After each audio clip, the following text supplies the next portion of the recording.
I walked into the courtroom and my daughter Elena didn't even glance up. "Can't believe she showed up," she hissed to her lawyer, loud enough for me to hear. The humiliation burned through me, my own child treating me like trash at her custody hearing. But then the judge looked up from his papers and his face went white. The gavel slipped from his hand and clattered onto the bench. "It can't be," he whispered, rising to his feet. He stopped, unable to finish. The entire courtroom froze. Elena's head snapped toward me, confusion flooding her eyes. She had no idea who I really was. No one did. And this trial was about to change everything. The fluorescent lights buzzed overhead like angry wasps. I stood in the back of courtroom 7B, my worn leather purse clutched tight against my ribs, feeling the weight of every eye that refused to look at me. My daughter sat 3 rows ahead. The Elena I'd raised had messy hair and loud laughter, dreams of becoming a social worker. That Elena had disappeared over 12 years of marriage to Blake Thornton, replaced by this polished stranger with designer clothes and a carefully controlled smile. Her lawyer leaned close to whisper something, and I saw it, the subtle flinch, the way her smile tightened. The careful response of a woman who'd learned what happened when she disagreed with her husband in public. I focused on my hands, turning them over slowly in my lap.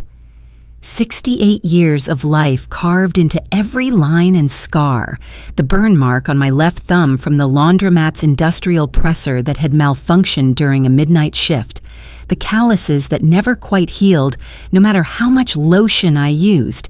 These were hands that had scrubbed floors at 3 a.m. while the world slept, washed dishes in diner kitchens until my fingers cramped, folded other people's laundry for pennies, hands that had held Elena when she was born, counting each tiny finger and promising her everything I'd never had, hands that had worked themselves to the bone for her. She still wouldn't look at me. The bailiff gestured toward the back row with professional distance that told me exactly what he thought of women like me. "Ma'am, you'll need to sit there." Away from the family section. Away from everyone. Like I was contaminated with something catching. I took my seat and the humiliation settled over me like a familiar weight. Inside my purse, I felt the hard shape of the small drive pressing against prescription bottles I could barely afford. $17.32 in my wallet. Everything left after this month's rent and the blood pressure medication I'd had to split into half doses to make it last. 68 years old with nothing to show for 3.5 decades of back-breaking work. Not because I hadn't tried. God knows I'd tried harder than most people could imagine. But every spare dollar for 35 years had gone to Elena. Private school tuition I couldn't afford but paid anyway, working triple shifts to make the payments, college application fees and SAT prep courses, dorm furniture and textbooks and spending money so she wouldn't feel poor among her wealthier classmates. Her wedding $28,000 that cost more than I'd made in 2 years of cleaning offices. But how could I say no when she looked at me with those hopeful eyes? The down payment on her first house that Blake had promised they'd pay back but never did. And then 5 years ago, when I'd tried to warn her about Blake, when I'd shown her the evidence I'd found, she'd cut me off completely, told Blake I was harassing them.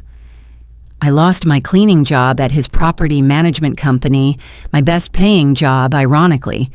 Back to minimum wage at the laundromat, back to splitting pills to make my medication last longer, back to choosing between electricity and groceries some months. The heart scare 2 years ago had finished me financially.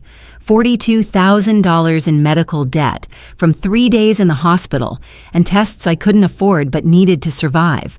Collections agencies calling weekly, threatening to garnish my wages.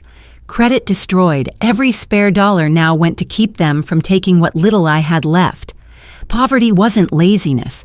It was the price you paid for loving someone more than you loved security. Judge Harrison Pierce was still staring at me, face pale, hand trembling as it reached for his water glass. Late 60s, silver hair, reading glasses askew. The gavel lay sideways where it had fallen. "Your Honor?" Elena's lawyer stood. "Are you all right?" Yes. Pierce cleared his throat, but his gaze stayed fixed on me. "Please, let's proceed." Elena turned back around, shoulders tense. I saw Blake's hand settle on her knee, squeezing. She relaxed under his touch. I pressed my purse tighter, feeling the weight inside, not the original documents, those I'd burned 35 years ago, but copies, microfilm hidden in 3 safety deposit boxes across 2 states. 5 years ago, I'd had everything digitized. 35 years of silence, waiting. This was it. "We're here today," the lawyer began, "regarding my client Elena Thornton's petition for a restraining order against the respondent, Margaret Walsh." Margaret Walsh, the name I'd worn like a costume for 3.5 decades. "Mrs. Thornton has grave concerns about Ms. Walsh's mental stability and her inappropriate attempts to contact Mrs. Thornton's minor children. My grandchildren, Sophie, 8 years old, Lucas, 6. I hadn't seen them in 5 years. Elena stood, smoothing her designer skirt as she walked to the witness stand. When she placed her hand on the Bible, her diamond wedding ring caught the light. $40,000. Blake had made sure I knew. "Do you swear to tell the truth, the whole truth, and nothing but the truth?" "I do." "Mrs. Thornton, can you describe your relationship with the respondent?" She looked directly at me, her blue eyes cold. "She's my mother. And she's been unstable for as long as I can remember." The lie landed like a physical blow. "Can you elaborate?" "When I was young, she'd disappear for days at a time. No explanation, no warning. I'd come home from school to an empty house, no food, no note, just gone." My breath caught in my throat, and the memory flooded back 27 years ago, watching 15-year-old Elena open the refrigerator to find it full of food I'd cooked between my dinner shift and my cleaning job. The pasta is still warm in its container with a note taped to the lid in my handwriting. "Dinner's ready, honey. I'll be home by midnight. Love you always, Mom." Fresh fruit I'd bought with tips I should have used for my own lunch. Her favorite juice, the expensive kind she'd seen in a commercial and mentioned once. 3 jobs, 60-hour weeks. Every absence was a sacrifice she'd never known about because I'd worked so hard to make it invisible, to make sure she never felt the weight of our poverty, never knew how close we were to losing everything. But that was then. This was now. And she was rewriting history to fit Blake's narrative. She became obsessed with my children, showing up unannounced at all hours, trying to poison them against me and my husband, making wild accusations. I sat perfectly still, swallowing everything. "Can you give an example?" "Last Christmas, she appeared at our door at midnight, drunk or high, I couldn't tell which, demanding to see Sophie and Lucas. When we refused, she started screaming about conspiracies, about how my husband was stealing from people. Another lie. I hadn't been drunk. I had shown up desperate, trying one last time to make Elena see what Blake really was. Blake had met me at the door before I could ring the bell. "Leave now, Margaret, or I'll call the police." The humiliation burned through my chest, and around me the courtroom shifted. Poor woman, crazy old lady. "We had to call the police," Elena whispered, dabbing at dry eyes. "I was terrified for my babies." I looked at Judge Pierce. He was staring at his hands, jaw clenched. "No further questions, Your Honor." "Miss Walsh, do you have representation?" I stood. "No, Your Honor, I can't afford a lawyer." Murmurs rippled through the gallery. "Poor thing. Can't even afford help. Must be true then." "You may cross-examine." I opened my mouth. What could I say? The truth sounded pathetic even to me. "I have no questions, Your Honor." Elena stepped down, her heels clicking. As she passed, she leaned close. "Can't believe you actually showed up. You really think you deserve to see my kids?" I said nothing. I clutched my purse tighter. Judge Pierce was watching me again, hands trembling when he picked up his pen. "We'll hear from Mr. Thornton next," he said. Blake stood, buttoning his suit jacket. As he did, his eyes met mine for a fraction of a second. In that moment, I saw it. He knew exactly what he'd done, how he'd isolated Elena from me, how he'd turned my daughter into a weapon, and he was proud of it. Blake Thornton moved to the witness stand like a man who owned not just the room, but the entire building, the city, maybe the world.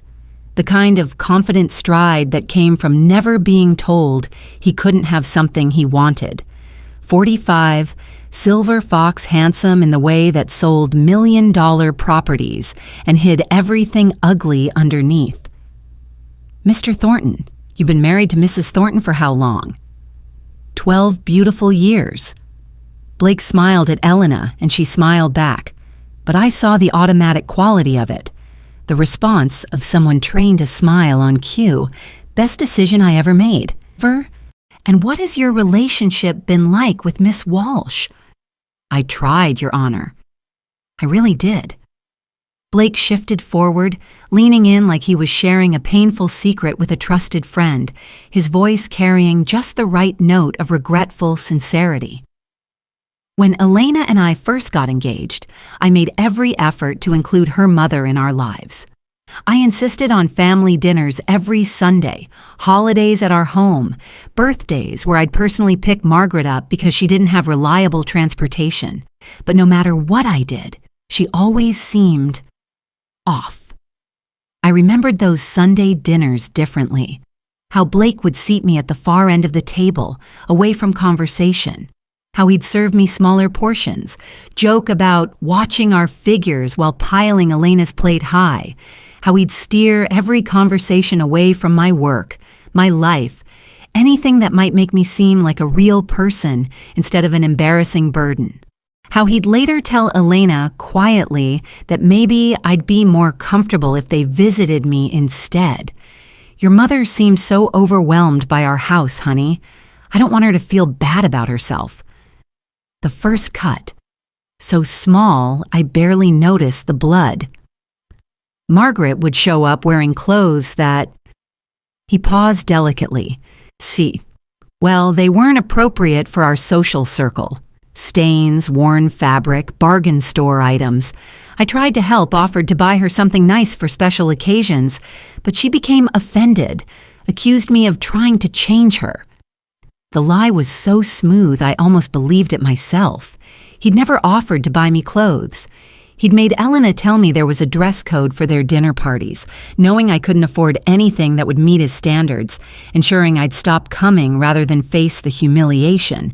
Death by 1,000 small cuts. That was Blake's specialty. Can you describe off?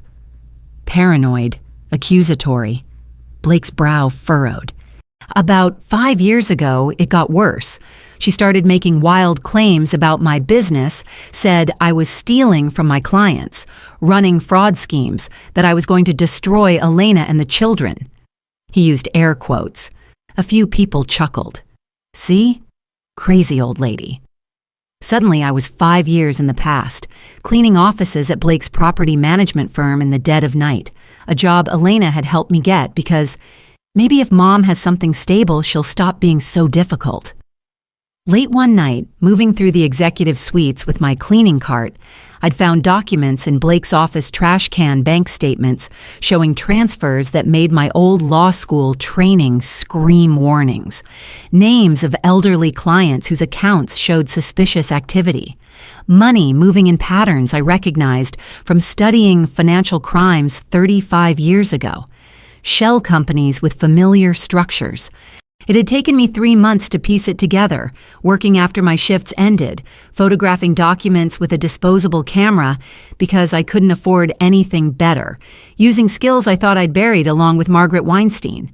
3 months of gathering evidence while my arthritic hands ached from scrubbing floors, and my heart screamed at me to warn my daughter that she'd married a predator. The memory of calling Elena flooded back my voice, urgent, afraid, hoping she'd listen just this once. Honey, I need to talk to you about Blake. I found something important, something dangerous. He's stealing from vulnerable people. Her response had been immediate, almost scripted. Mom, stop. Just stop. You're jealous. You've always been jealous that I found someone successful, someone who can give me the life you never could. Elena, please listen to me. I have proof, real proof. He's targeting elderly people with dementia, people with no family to protect them. Proof of what? That you're delusional?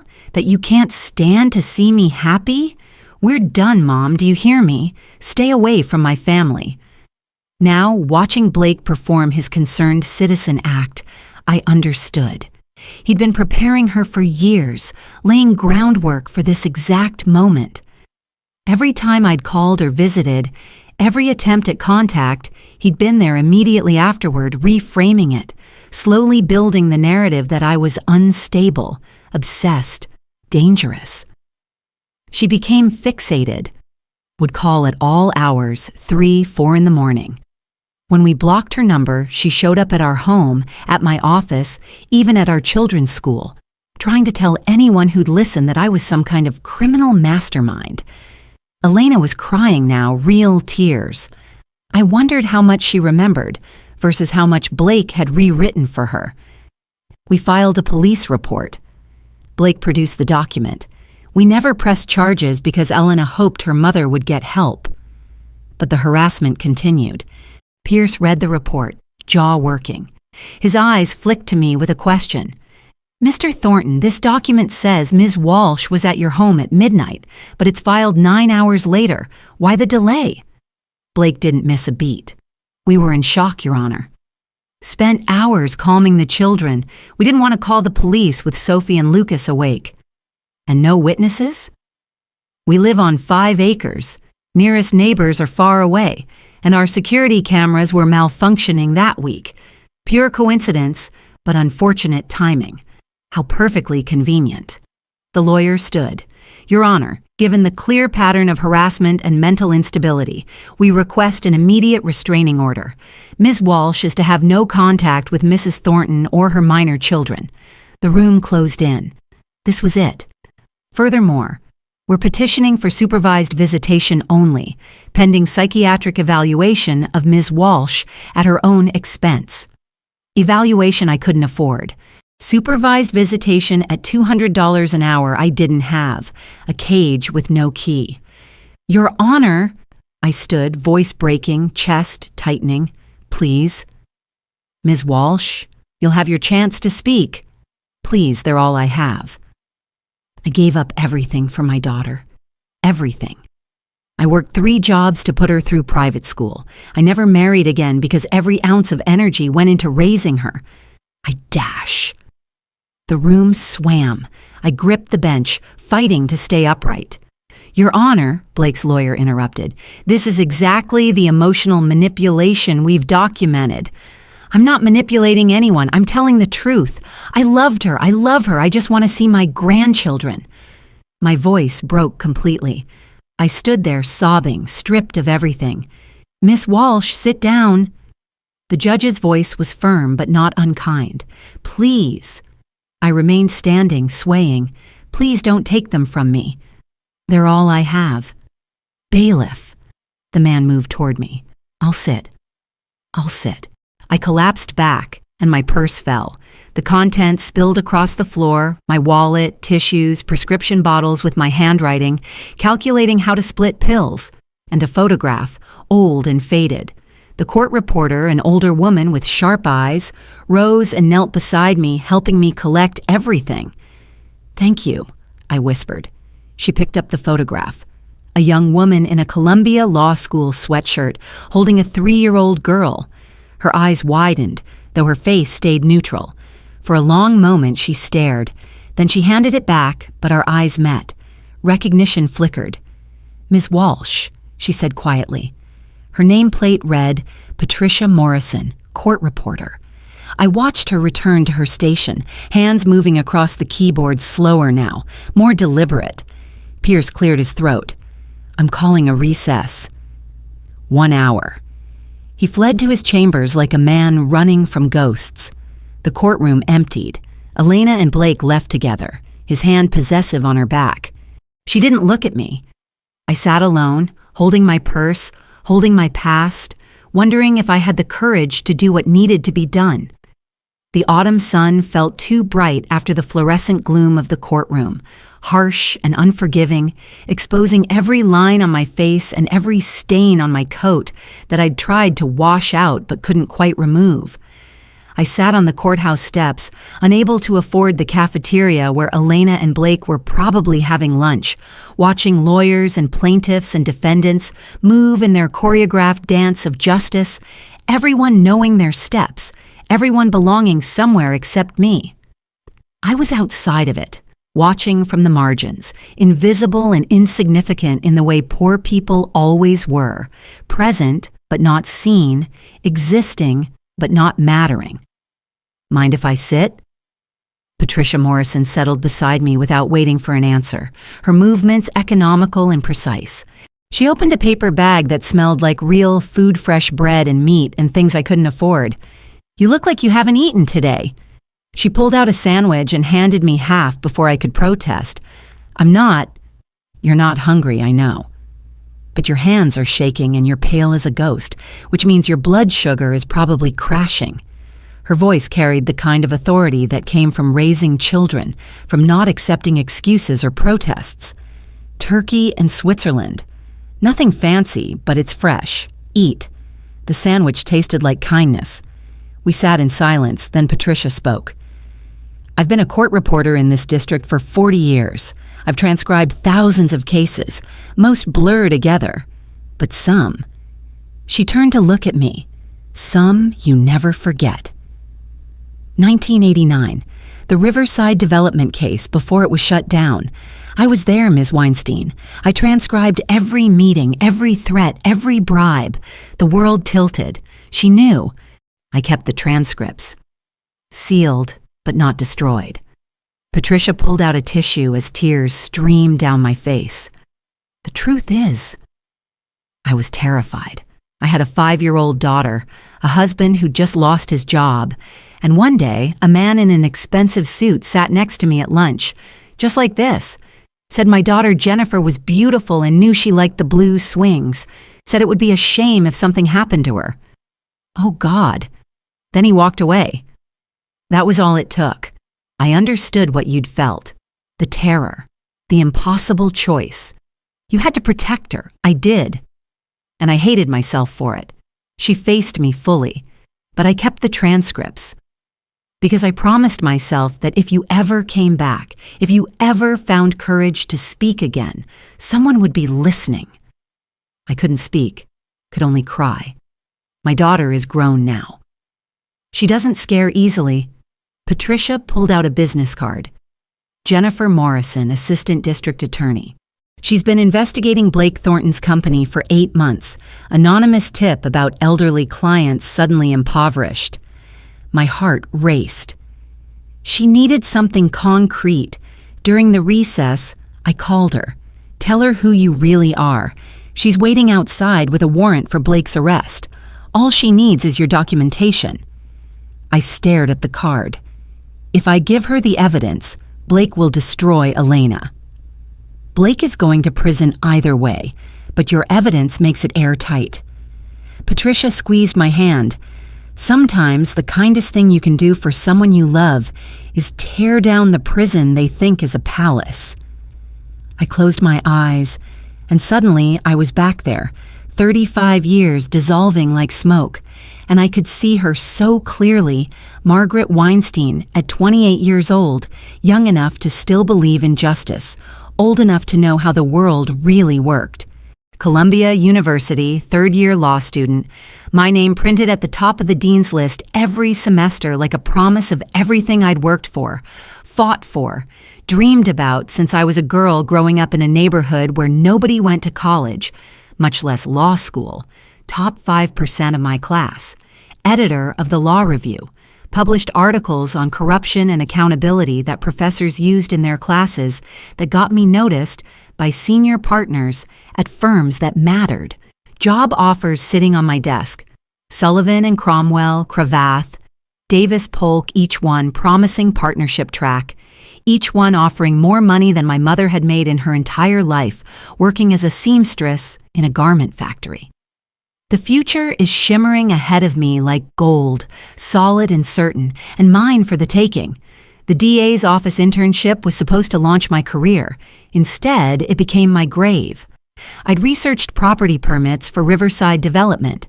Something about the paperwork felt wrong in a way I couldn't quite articulate at first. The timeline was too quick, the approvals too easy, the whole process moving with a smoothness that suggested grease in the wheels. So I dug deeper, staying late in the office while 3-year-old Elena slept at my mother's house, using the skills they'd taught me in criminal procedure and evidence, following the money the way my professors had drilled into us. Bank transfers flowing through shell companies, meeting records showing judges and developers having lunch together, dinners together, playing golf together with a frequency that went beyond casual acquaintance. Property appraisals inflated by exactly enough to justify permit approvals, the numbers too precise to be coincidence. 3 months of late nights and early mornings, photographing documents after everyone went home, using the office microfilm machine to create backup copies, because I'd learned in evidence class that you always needed backup, always needed insurance. 3 judges taking bribes, not small bribes, not petty cash slipped under the table, but hundreds of thousands of dollars funneled through offshore accounts and shell companies designed by lawyers who knew exactly how to hide money in plain sight. One was Harrison Pierce, 34 years old, junior judge who should have had a bright future ahead of him. I'd been so thorough, so careful, creating a paper trail that was absolutely airtight. The kind of evidence that would make prosecutors weep with joy because conviction would be inevitable. I'd stored backup copies in 3 different safety deposit boxes in 3 different cities, Philadelphia, Boston, Baltimore, because I was paranoid even then, because something in my gut told me this was bigger than I understood. And then I brought my evidence to my supervisor, so proud, so certain I'd done something that mattered. He looked through my documentation for 2 hours, making notes, nodding, and when he finally looked up at me, he was smiling. "This is excellent work, Margaret." "Outstanding. You've got a real future in this office." I felt such pride in that moment. "So what's our next step?" "I'll take it from here. You've done the hard part. Now let the adults handle the prosecution." I should have known something was wrong. I should have recognized the dismissal, the way he was already closing the folders, putting my evidence away, ending the conversation like I was a child who'd brought him a drawing to put on the refrigerator. But I was 28 and stupid and brave, and I believed that doing the right thing mattered more than politics or connections or power. 2 days later, I was called into a meeting in a conference room I'd never been in before. And when I walked in, I knew immediately that everything was wrong. 3 judges sitting at one end of a long table, their robes making them look like ravens perched on a branch. 2 men in expensive suits who didn't introduce themselves, standing by the windows with their backs to the light so I couldn't quite see their faces clearly. My supervisor wasn't there. Nobody who should have been on my side was there. "Ms. Weinstein," the oldest judge said, his voice carrying the weight of decades on the bench, the authority of someone who'd never been told no. "You've made a mistake." "No mistake, Your Honor." I was still stupid then, still brave, still believing in justice. "I have documented proof of judicial corruption, bribery, fraud crimes that undermine the entire legal system." One of the suits stepped forward and slid a photograph across the polished conference table with the casual precision of someone dealing cards in a game I didn't know I was playing. When I looked down at it, everything stopped. My heart, my breath, my thoughts, everything. Elena, 3 years old, playing on the swings at the park near my mother's house, her little hands gripping the chains, her mouth open in a laugh I could almost hear, even in the silence of that terrible room. The photo was taken with a telephoto lens, professional quality, the kind of surveillance that cost serious money and spoke of resources and organization. "Beautiful daughter," the suit said, his voice pleasant and conversational, the tone you'd use to comment on the weather. "Be a shame if something happened to her." My blood turned to ice so completely I thought I might shatter. My hands went numb. My vision tunneled until all I could see was that photograph of my baby, my world, my everything. Accidents happen to children all the time, the other suit added, leaning against the window like we were discussing quarterly earnings instead of my daughter's life. Playgrounds are dangerous. Falls from swings. Kids wander off. Strangers waiting in cars. Cars don't always stop at crosswalks. School buses have accidents. Kidnappings happen every single day in this city. Each word was a knife, precise and deliberate, cutting away my options, my future, my choices, until there was nothing left but the impossible equation: justice or Elena, truth or my daughter's life. I looked at Harrison Pierce, the young judge who'd taken $50,000, and he wouldn't meet my eyes, wouldn't look at me, just stared at his hands like they belonged to someone else. "Here's what's going to happen," the old judge said, his voice as cold and certain as death itself. "You're going to give us every piece of evidence you have. Every photograph, every document, every note, every copy you think you hid so cleverly. You're going to withdraw from law school effective immediately. You're going to leave New York City and never come back. And you're going to never, ever speak of this again. To anyone. Ever. And if I don't..." My voice came out as a whisper, already knowing the answer. The suit smiled, and it was the worst thing I'd ever seen, empty and cold and absolute. "Then we'll make sure your daughter doesn't live to see her 4th birthday. We'll make it look like an accident, a terrible tragedy, mother's negligence, and we'll make sure you know every day for the rest of your life that it was your fault for not listening when we gave you a chance to save her." I opened my eyes. Back on the courthouse steps, Patricia Morrison's hand still holding mine. "I made my choice," I said quietly. "The only choice any mother could make. You saved her life. And lost mine. Lost hers, really. She grew up to marry a man exactly like the ones who destroyed me." Patricia was quiet, then spoke gently. "The question is, now that you can speak without putting Elena in danger, are you brave enough? Even if it means she might hate you more before she understands."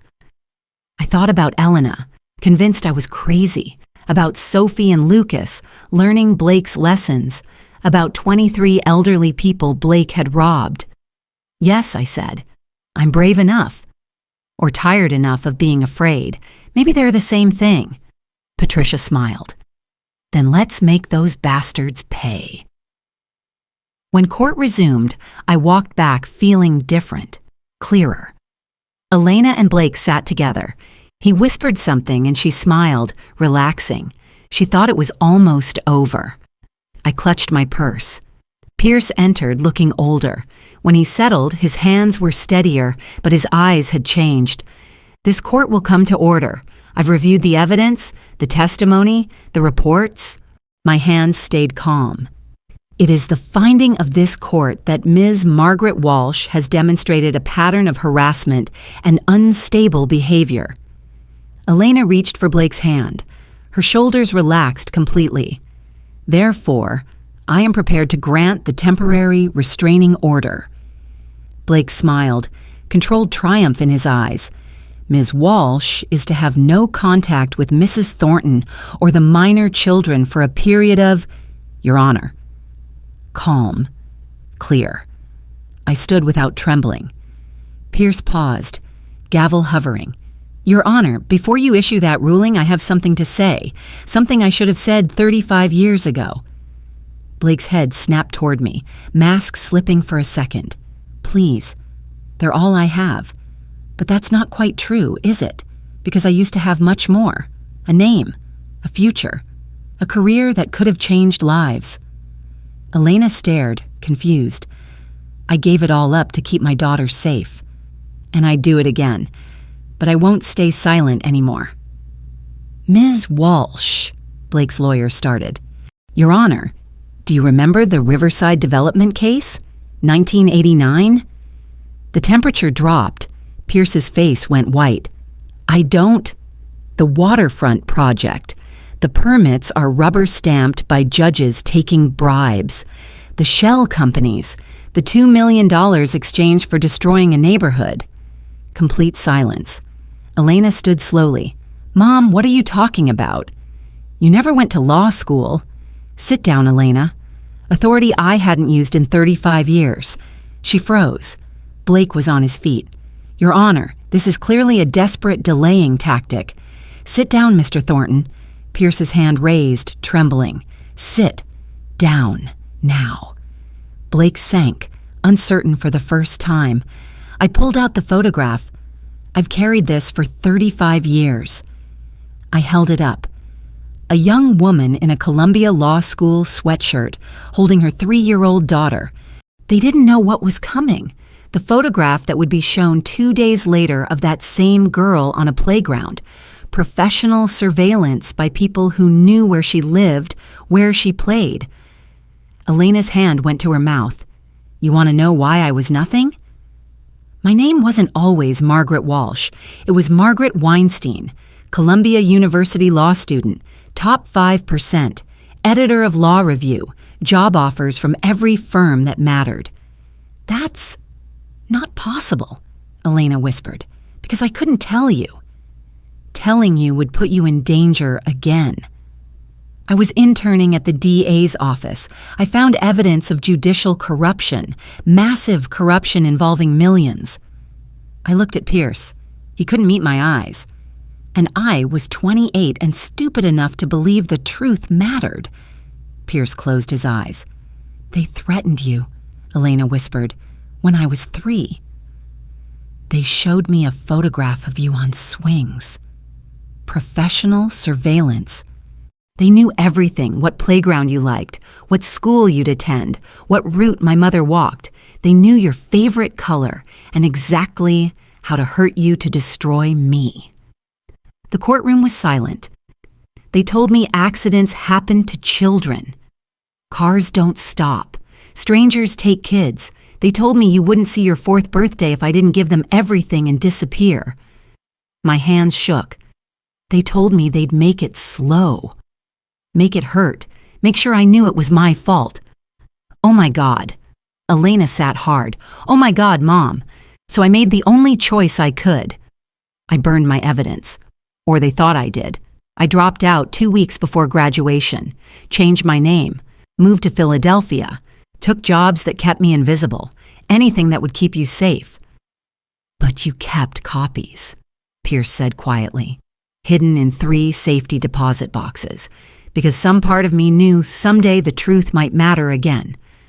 I pulled out the drive. 5 years ago, I digitized everything. 35 years of evidence waiting. Mom. Elena was crying. You gave up everything for me. I gave up everything because I had everything, and everything was you. Blake stood, panic replacing confidence. Your Honor, even if this bizarre story were true, what does it have to do with this case? I turned to him. When did you figure it out, Blake? When did you realize who I was? I don't know what. 5 years ago, when I started cleaning at your firm, I found documents showing you were stealing from elderly clients. When I investigated using the same methodology I'd learned at Columbia. Blake's jaw tightened. You recognized the approach. Your father had told you the story, warned you about the law student who almost brought down their operation. Your father was Robert Thornton, one of the Riverside Development principals, one of the men who threatened me. Elena turned to Blake. Is this true? Did you know who my mother was? Elena, she's having a psychotic break. Answer me. Did you marry me because of her? Blake's silence was confession. Oh my God, you married me to control her, to keep her silent. That's not... How long have you known? Blake's mask crumbled. What does it matter? She was nobody, a cleaning lady. Who would believe her? Until 5 years ago when I found evidence of your embezzlement, evidence connecting your crimes to your father's, showing a pattern, and I became dangerous again. Elena's eyes flooded with understanding. So you isolated me from her. Made me think she was crazy. I protected us, Blake snapped. Our family, our lifestyle, everything I built for you. You built it with stolen money from elderly people. They don't matter, not compared to us. The slap echoed like a gunshot. Blake's head snapped, a mark blooming. Don't ever speak to me again. We're done. You think you can divorce me? Without me, you're nothing. I don't care. I don't want any of it. Patricia Morrison stood. Mr. Thornton won't be in a position to control assets much longer. Every eye turned. I'm Patricia Morrison, court reporter, 40 years. I was at those meetings in 1989. I transcribed every threat, every bribe, and I kept the sealed transcripts. The courtroom erupted. My daughter, Assistant District Attorney Jennifer Morrison, has been investigating Thornton Property Management for 8 months. She's been building a case for embezzlement and elder abuse. Blake froze. She's waiting outside with a warrant for your arrest. The doors opened. A woman in her 30s entered, badge displayed, 2 officers flanking her. Blake Thornton? I'm ADA Jennifer Morrison.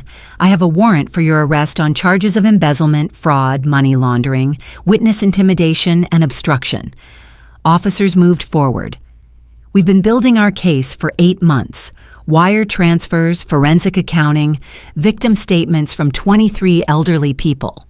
Documentation of shell companies and offshore accounts leading back to the same banks your father used. My father was never convicted because people like Ms. Weinstein were threatened into silence. But your father is dead. The people who protected him are gone. You're just a common thief who targeted the vulnerable. Read him his rights. Handcuffs clicked around Blake's wrists, final, absolute, satisfying. You have the right to remain silent. Blake's face transformed. You can't do this.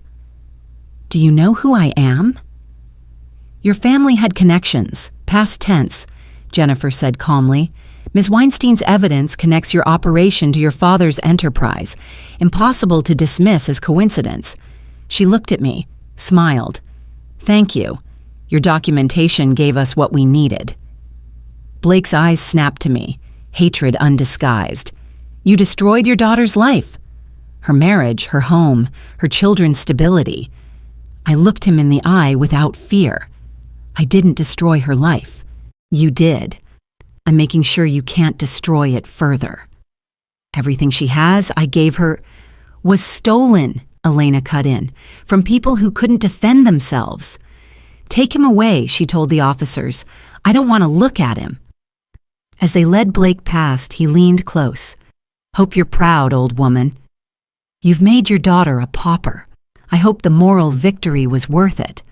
My grandchildren will learn that integrity matters more than money, that truth matters more than comfort, lessons you never learned. They walked him through the gallery. Every eye watched the powerful man reduced to a criminal in handcuffs. Public, humiliating injustice. Pierce stood at his bench, gripping the edge. Miss Weinstein, I owe you the truth, publicly, for the record. Patricia's fingers moved across her keyboard.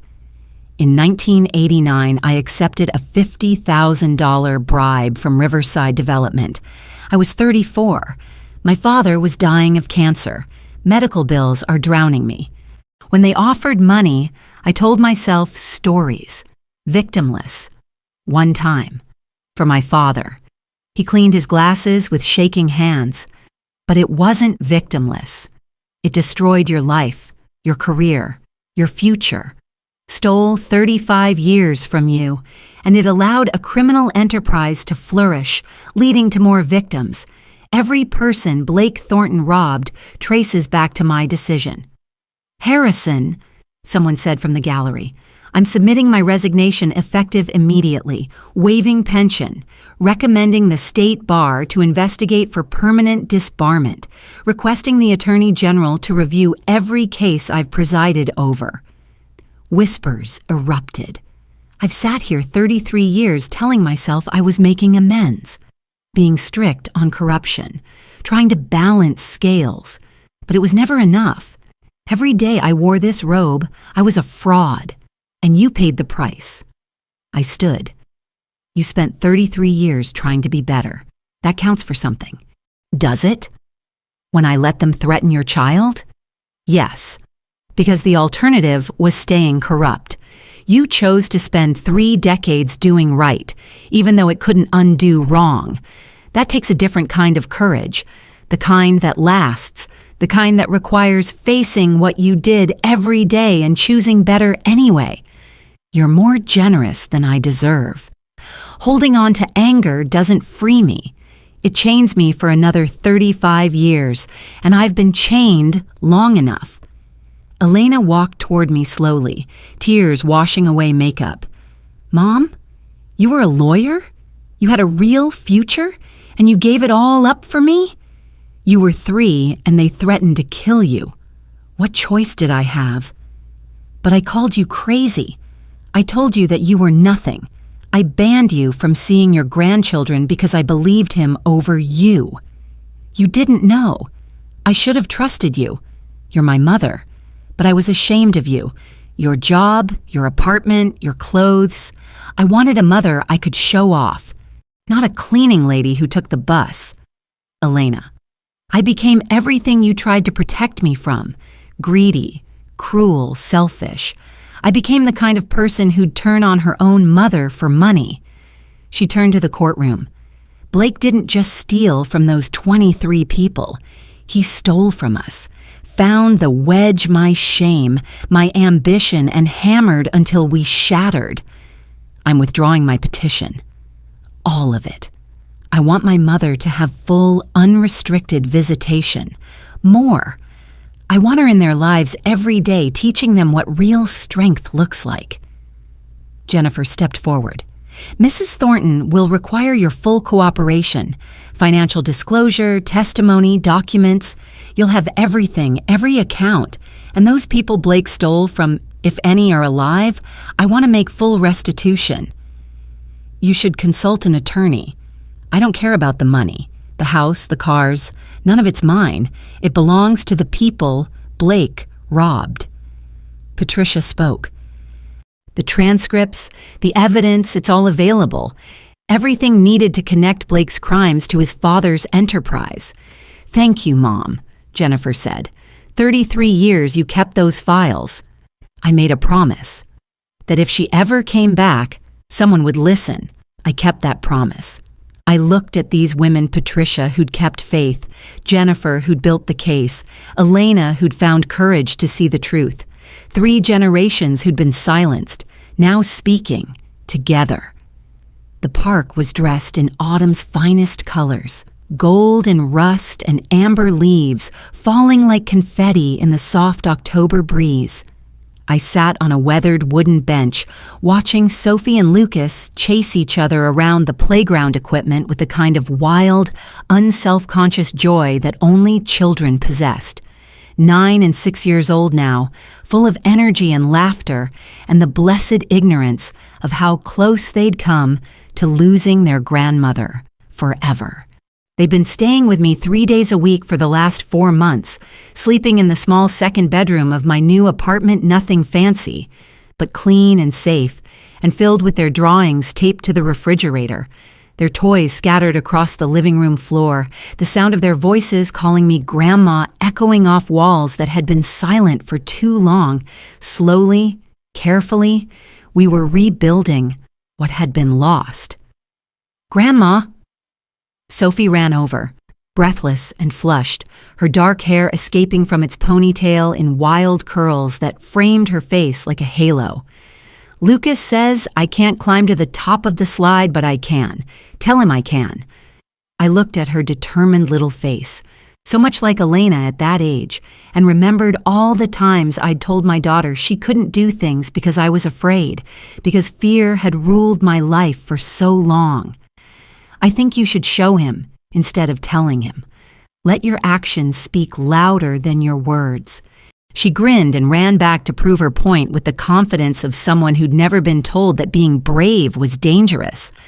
I watched her climb, steady and fearless, reaching for the top rung with complete certainty, like her mother once was, before the world taught her to be small, like her mother was becoming again. Elena approached carrying 2 paper cups of coffee, and the changes 6 months had wrought were visible in everything about her. Her hair cut shorter in a practical bob instead of the high-maintenance style Blake had preferred, less makeup revealing freckles she used to hide, dressed in jeans and a simple sweater instead of designer labels. She looked younger somehow, or maybe just more real. "Sophie's fearless," she said, handing me a cup and settling onto the bench beside me. "Like someone else I know." "New," she corrected gently, a sad smile playing on her lips. "Past tense. That brave girl you raised. I lost her somewhere along the way, Mom." "No. You're someone better now. Someone braver, because you chose to change instead of staying comfortable with lies." We sat in comfortable silence, watching the children play, and in that silence I could feel all the healing that had happened, all the conversations we'd had over the last 6 months, all the tears and apologies and slow rebuilding of trust. "The house sold," Elena said finally. $2.3 million, after the bank takes the mortgage and the government seizes what they need for Blake's prosecution. There's about $800,000 left. That's more than I expected. I'm splitting it among Blake's victims, all 23 of them, or their families if they've passed. Her voice stayed steady. Jennifer helped me find them all. Some of them didn't even know they'd been robbed until we showed them the evidence. Blake was that good at hiding it. 23 lives diminished or destroyed, so Elena could live in luxury she'd never questioned. The weight of it would stay with her forever, I knew. But at least now she was trying to make it right. "What about you and the kids?" "We're renting a 2-bedroom in Fishtown." Small, the kids share a room for the first time in their lives, but it feels like home in a way that mansion never did. She smiled, and this time it reached her eyes. "Sophie said yesterday that she likes our new place better because it feels like a home instead of a museum where she wasn't allowed to touch anything." Pride swelled in my chest. "And work?" "Elder Advocacy Network. I help families navigate care facilities, spot financial abuse, connect with legal resources to protect vulnerable seniors from people like—" She paused. "Like Blake, like the man I married. It doesn't pay much, about a quarter of what I made at his firm, but I go home every day feeling like I actually helped someone instead of just enabling theft. That's worth more than any salary. I know that now." She turned to look at me. "I enrolled in community college too, night classes and social work. It'll take me 6 years to get my degree while working full-time." "When do you start?" "January. I'll be 48 when I graduate." Vulnerability crossed her face. "Is that crazy? Starting over at my age?" "I was 33 when I dropped out of law school," I reminded her. 68 when I finally used what I learned. 69 now and starting my first semester at Columbia in 2 weeks to finish my degree. I smiled. "Time doesn't matter, Elena." "Purpose does." Her eyes widened. "You're going back? To law school?" They offered to let me complete my JD, credit my internship work, my years as a consultant on Jennifer's corruption cases. In 2 semesters, I can finally graduate. I paused. "Turns out there's no statute of limitations on education or on becoming who you were meant to be." Elena's eyes filled with tears. "I'm so proud of you, Mom." "I'm proud of you too, sweetheart. For having the courage to walk away from everything Blake built, to choose integrity over comfort." Patricia Morrison found us an hour later, her daughter Jennifer walking beside her. They settled onto the bench across from us, and I saw matching smiles, the kind that came from winning battles that mattered. "We wanted to give you the final update in person," Jennifer said, pulling a folder from her briefcase. "Blake pled guilty to all charges last week, took a deal to avoid trial." Elena's hand tightened on mine. "How long?" 23 years in federal prison, no possibility of parole for at least 15. Jennifer's voice was clinical, but satisfied. Given his age and health, he'll likely die behind bars.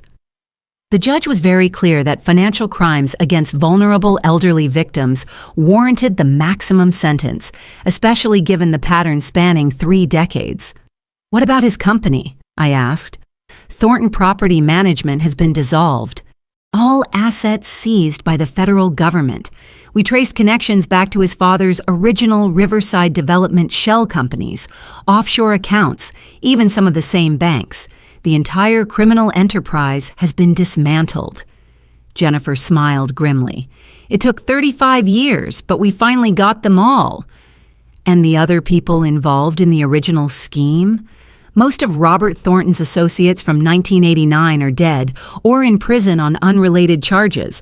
A few retired judges are now under investigation based on your evidence. The state bar is reviewing hundreds of cases from that era." Elena was quiet for a moment. "So it's really over?" "It's over," Jennifer confirmed. "Your husband was the last link in a chain that should have been broken decades ago. Thanks to your mother's courage, both in preserving the evidence and finally speaking up, an entire generation of corruption has been exposed." "Good," Elena said quietly. "Those people deserved justice." "Judge Pierce's case was resolved last month," Patricia added. 5 years probation, 5,000 hours of community service, permanent disbarment. No jail time. The prosecutor cited his 33 years of exemplary service and Ms. Weinstein's victim impact statement arguing for redemption over pure punishment. "How is he?" "Working at legal aid 80 hours a week. Free services for people who can't afford representation. First time in 33 years he feels like a real lawyer." "Can someone atone for something like that?" Elena asked. "No, but it's something. It's trying. It's choosing every day to be better. And something is infinitely better than nothing." Lucas tugged my sleeve. "Grandma, I'm hungry." "Pizza?" I suggested. "Cheers." As Patricia and Jennifer left, Patricia pressed an envelope into my hand. Inside, a photograph of me at 28 in cap and gown, holding a diploma I'd never received. "Your mother sent this after the graduation you couldn't attend. Came back undeliverable. I found it in the case files." I stared at young Margaret Weinstein. "She's still there," Patricia said. "Just went quiet for a while." "No. She learned. She survived. She protected what mattered. And maybe that took more courage than finishing law school ever would have." That night, I opened my laptop to Columbia's acceptance email. 69 years old, starting over. I clicked confirm. My phone buzzed. "Elena, Sophie wants you at Career Day. Talk about being brave. Tell her I'll be there. Story about standing up to bullies even when it's terrifying. We'll all love that. I love you, Mom. Love you too, baby." I looked at young Margaret Weinstein. Took the long way, but we got there. A year had passed, and the family courtroom where I now sat felt smaller, warmer, with afternoon sunlight streaming through tall windows. And this time, I wasn't fighting to keep my family, but celebrating getting them back. This court awards full sole custody to Elena Thornton. Blake Thornton's parental rights terminated. Margaret Weinstein's petition for unrestricted grandparent visitation granted permanently. Sophie and Lucas erupted in cheers that echoed off the courtroom walls, and even the judge smiled at their enthusiasm instead of calling for order. Outside, reporters waited. How does it feel to get justice after 35 years? Justice isn't something you get. It's something you build one choice, one sacrifice, one moment of courage at a time. Any regrets? I'm grateful for the ones I found. Sophie grabbed my hand. "Grandma, you're famous." "No, sweetheart. Just old and stubborn and brave. The bravest person I know." I looked at Elena, Patricia, Jennifer, the courthouse where I'd been silenced and now stood vindicated. Not brave. Just a mother who remembered who she used to be and decided it wasn't too late to be her again. We walked toward pizza and laughter. "Hey, Mom." "Yeah? Thank you for never giving up on me." I cupped her face in my scarred hands. You're my daughter. I would have given up everything before I gave up on you. I did, and I'd do it again. Sophie tugged my sleeve. Tell us about being a lawyer. The one about standing up to bad people even when you're scared. I smiled at my daughter, my grandchildren, the life we'd reclaimed. That's every story, sweetheart.